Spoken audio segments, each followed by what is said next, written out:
Okay. Question number 2. Okay. Or reflection number 2. I don't know. Whatever you call these things, right? Um, Still in 2020, I want you to think about something really happy that happened to you this year. Like, really happy that happened to you this year. And then I want you again to think about, who did you tell? How did you tell them? Okay. Um, I think it's so important that this is a separate question, because it's easy for us to mix in the feelings of the bad that happens in our lives with the feelings of the good, right? And one of the things that I really appreciate about community is not just that they carry me when I'm sad, but that they really rejoice with me when I'm happy. Like, really rejoice with me. You know, when something good happens to me, I don't have to like pause before sharing the news with some people in my life. There are some people where I know something good has happened. I'm like, yeah, you'll find out, but I'm not going to be the one to tell you. I just, regardless of why, maybe you don't want their bad vibes. Maybe you know that this person is just, it's tough with them because they seem to be jealous of you.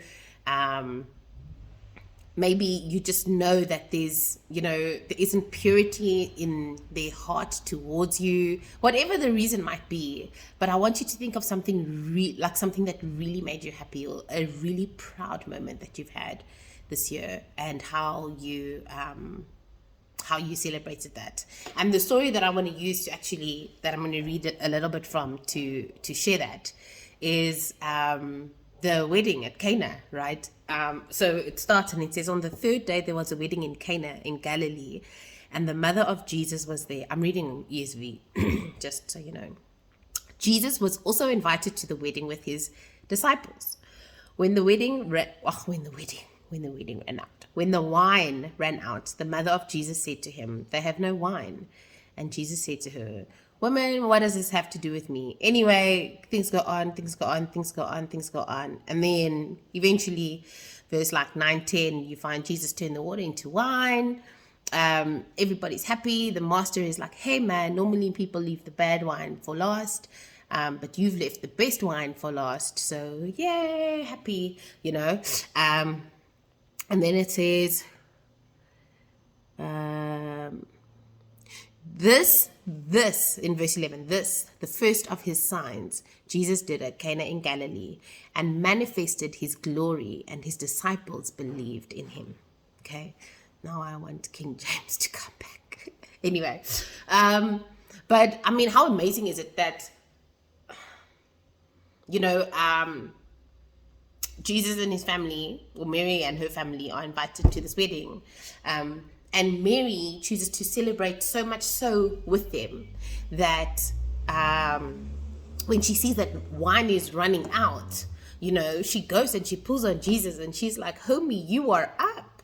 You know what I mean? I mean, just think about how invested Mary was in the happiness of the people getting married, in the happiness of the families getting married.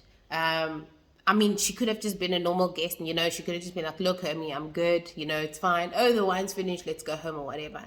But here she is, because she knew something that they didn't know yet, right? She was able to tap in and say, "Hey man, I want to celebrate this occasion so much, like I'm celebrating it wow with these people, So Jesus, come on, make a plan." And then what I love about it is that when Jesus does then make a plan, then the Bible explains it. It says, it calls it a manifestation of his glory, right? I mean, we think about glory manifesting, and we see ourselves, lying on the ground and we can't move and it's too heavy.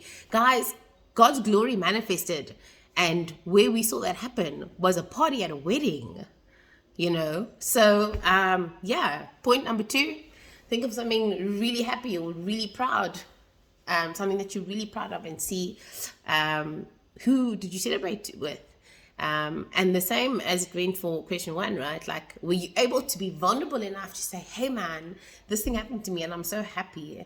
And the response that you got, was it like Mary, where they're saying, how are, like, let's celebrate this. How are we celebrating this in all of its extent, in all of its glory?